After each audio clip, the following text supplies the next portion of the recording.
हा. पहिली मला सांगा कुठच्या नियमाचा भंग झाला आणि मग चालू करा. ते सांगत आहे परवा नियम नियमच सांगतो, नियमावरच येतोय. परवा नियम नंबर हे महसूल मंत्र्यांना पहिले थोडं शांत करा. ते पहिला नियम माझा आहे. अध्यक्ष महाराज, परवा आपण आपल्या राज्याच्या निवडणूक आयोगाच्या बाबतचा जो आपण निर्णय आम्हाला दिला, त्या निर्णयाच्या आधारावर मी राज्यातल्या विधी तज्ञांशी चर्चा केली आपण दिलेल्या निर्णयावर.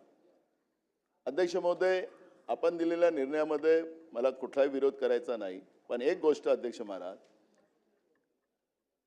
हे सार्वभौम सभागृह आहे आणि जेव्हा कोण पण असो, जेव्हा त्याला तो आपल्या पदाचा दुरुपयोग करत असेल तर त्याच्यावर या सार्वभौम सभागृहाच्या माध्यमातून कारवाई करायचे अधिकार जे असतील त्याला कुठं कुठं त्या याला आपल्याला आपला प्रस्ताव पाठवावा लागतं, त्याच्यावरची चर्चा आमची झाली. अध्यक्ष महाराज, कालच आपण लोकायुक्त बिल पण या ठिकाणी मान्य करून घेतलं आणि आता निवडणूक आयोगालाही त्याच्यामध्ये आपण त्याच्यामध्ये अंतर्भाव करून घेतला. अध्यक्ष महाराज, राज्यपाल यांना मुख्य निवडणूक आयोगाला नियुक्त करतो आणि राष्ट्रपती महोदय, राज्यपाल आणि पार्लमेंट. अध्यक्ष महाराज, 2/3 मेजॉरिटीने आपण एक ठराव केला समजा आणि तो लोकसभेला पाठवला किंवा राष्ट्रपती महोदय राज्यपालांना, तर अध्यक्ष महाराज आपल्याला त्याला मान्यता देता येतं आणि आपल्याला विधानसभेला तो ठराव करता येतं. अध्यक्ष महाराज, मला थोडं बोलू द्या. मला माहिती आहे तुम्ही पुढे काय बोलणार आहे, म्हणून मी पहिले बोलून घेतो. नाही, मी अजून नियमाची वाट बघतोय. मी येतो ना. अध्यक्ष महाराज, राज्याच्या मुख्यमंत्री महोदयांनी, राज्याच्या उपमुख्यमंत्र्यांनी सुद्धा, राज्याच्या मुख्यमंत्री आणि उपमुख्यमंत्र्यांनी सुद्धा आपली नाराजी माध्यमाच्या समोर मुख्य निवडणूक आयोगाच्या म्हणजे आपल्या राज्याच्या निवडणूक आयोगाच्या बद्दलची व्यक्त केलेली आहे.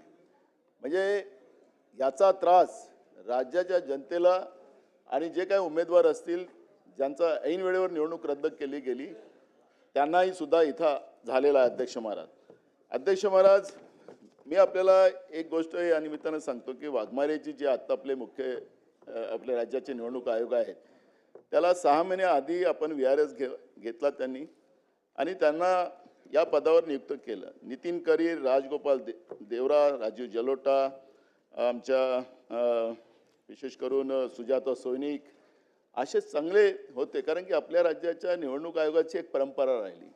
नंदलालजी होते, आत्ताच रिटायर झालेले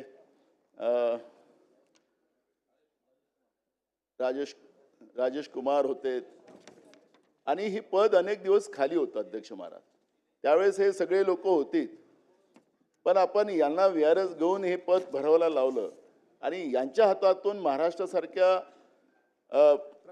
प्रगत आणि लोकशाहीला मजबूतीच्या दृष्टिकोनातून पुढे पावलं टाकणाऱ्या या राज्यामध्ये निवडणुकांच्या या प्रक्रियेमध्ये चुका करणारा निवडणूक आयोग आपण बसवला, कारण शिफारस तर राज्य सरकार करते. अध्यक्ष महाराज, आणि म्हणून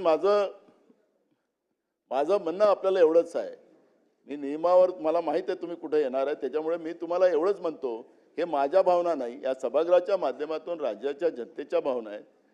लोकशाहीची जो उत्सव आहे आपला मतदानाचा, हा खऱ्या अर्थानं पारदर्शक व्हावा ही सगळ्यांची संकल्पना. अध्यक्ष महाराज, आणि म्हणून प्रत्येक गोष्टीला आपण नियम लावला आणि आपण परंपरेला बाजूला सारलं. नाना भाऊ, तुम्ही सांगताय चीफ इलेक्शन कमिशनरनी केलेलं काम नियमबाह्य आहे, आता तुम्ही पण नियमबाह्यच करताय. आता बसा, आपण पुढे जाऊया. नाही, पण मला याच्यावर सांगा ना अध्यक्ष महाराज, मला सांगा ना, मला याच्यावर आपल्याला 2/3 मेजॉरिटीला, कारण की मुख्यमंत्र्यांचं मत आहे, उपमुख्यमंत्र्यांचं मत आहे, सरकारचं मत आहे, 2/3 मेजॉरिटीने ठराव या संदर्भात खरं तर नाना भाऊ, या संदर्भात मी रुलिंग दिल्यानंतर परत हा विषय सभागृहात घ्यायची काय गरज आहे आणि योग्य पण नाहीये ते.